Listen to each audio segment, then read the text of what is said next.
નમસ્કાર, શો ટાઈમમાં આપનું સ્વાગત છે. ભાવનગરના આડોડિયાવાસ વિસ્તારમાં રહેતા યુવાને કોઈ કારણોસર જાતે સળગી જઈ આત્મહત્યાનો પ્રયાસ કર્યો હતો.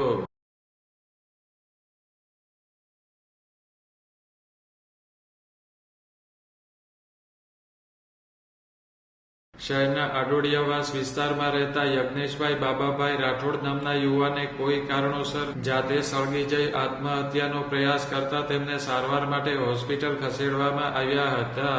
આત્મહત્યાનો પ્રયાસ કરનાર યુવાનની સ્થિતિ ગંભીર હોવાનું જાણવા મળેલ છે.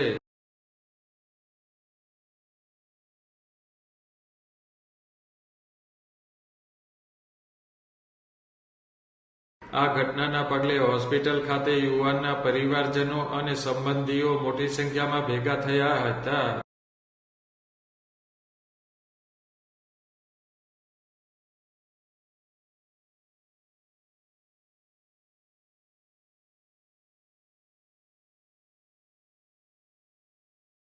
આ બનાવ અંગે પોલીસે તપાસ હાથ ધરી છે.